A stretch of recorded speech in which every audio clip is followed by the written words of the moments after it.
just wanted to take a few minutes today and wrap up this whole 30 days of veganism experiment that I'm doing. So if you've been watching my channel, you probably are saying at this point that it has been a lot longer than 30 days. And you would be right. It's probably been closer to 45 or 50 by now. And I apologize. I have been absolutely horrible at providing updates on this one. But I did want to make this video and let you know I am continuing on with the vegan diet. I continue to enjoy it, and I actually plan on continuing into the foreseeable future. I will say, from a spiritual perspective, I really don't feel like it lived up to the hype. Everything I expected based on YouTube videos I watched and forums that I read and books that I read. I guess I just expected, or I hoped, for some insanely profound experience, something, I don't know exactly what. And while I didn't experience anything like that, I would say that there's two factors that have driven my decision to continue on with this diet. First of all, just purely physically speaking, it's just forced me to eat better.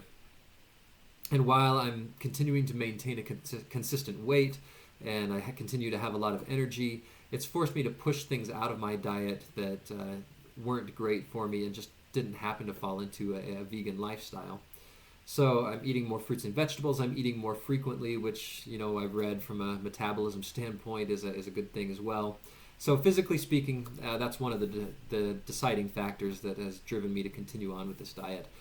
From the spirituality perspective of things, really what I've done over the last few weeks is just reconfirm what I mentioned in my last video, and that is that it is just far easier to reach deep states of consciousness when you have a light, fairly empty stomach. And I don't really believe it has anything to do with the vibration of the food or all these various things that you read. I think it's just more to do with the fact that you just fall asleep so quickly when you have a very heavy, stuffed, full meal in your stomach. And I've used this analogy before. Try to imagine what it would be like to have any sort of productive meditation session right after Thanksgiving dinner. It would just be hopeless. You just wouldn't be able to do it. I wouldn't be able to do it.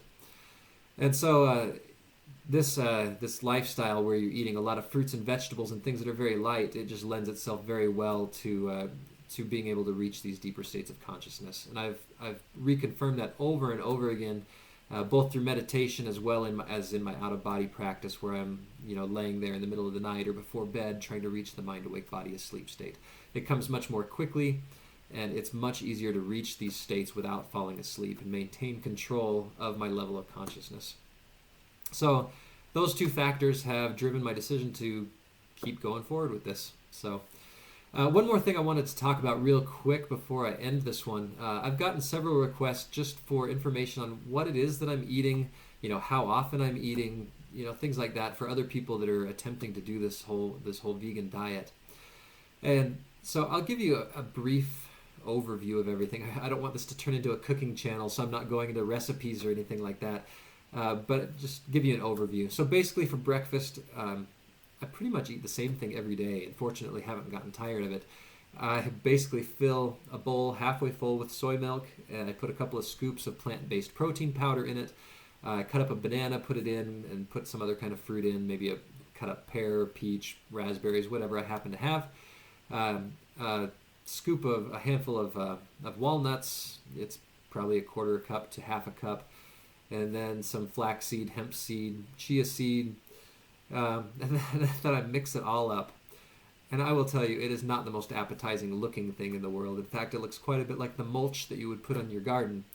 But actually, I really like it. It's delicious, and it's got over 50 grams of protein, which is great because I spend a lot of time in the gym in the morning. So it gives me a lot of good energy to do that kind of thing. So breakfast every day, I just swap out the kinds of fruit that I put in it, and that keeps me from getting tired of the same old thing every morning.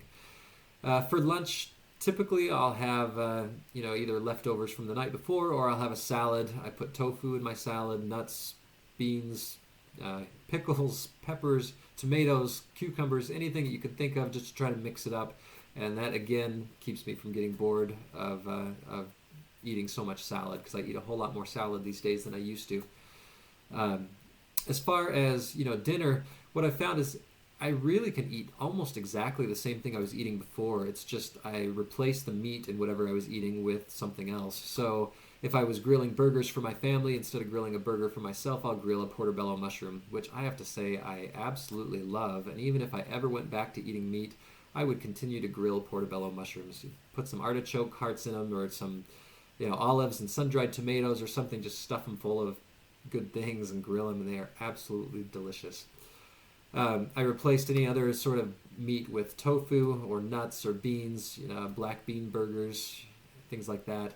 I found that in baking I can use flaxseed as a binding agent rather than eggs. It works really well for things like cornbread. What else? That's pretty much it.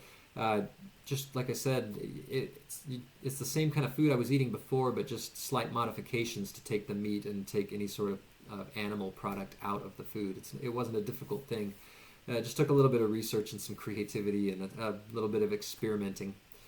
As far as how often I eat, I have this pretty easy because I work at a desk job, and so I am eating consistently all day long, almost every hour of the waking day, because I'm sitting at a desk, and so I'm always chewing on a carrot or eating an apple or eating a bag of edamame, the soybeans, things like that, or some nuts, and I'm just consistently just eating a little bit here and there all day long, and I really like that. What I've found is that I really love being consistently not hungry, but never stuffed. So I'm never just stuffed full to the point where I'm like, oh, I can't eat anymore.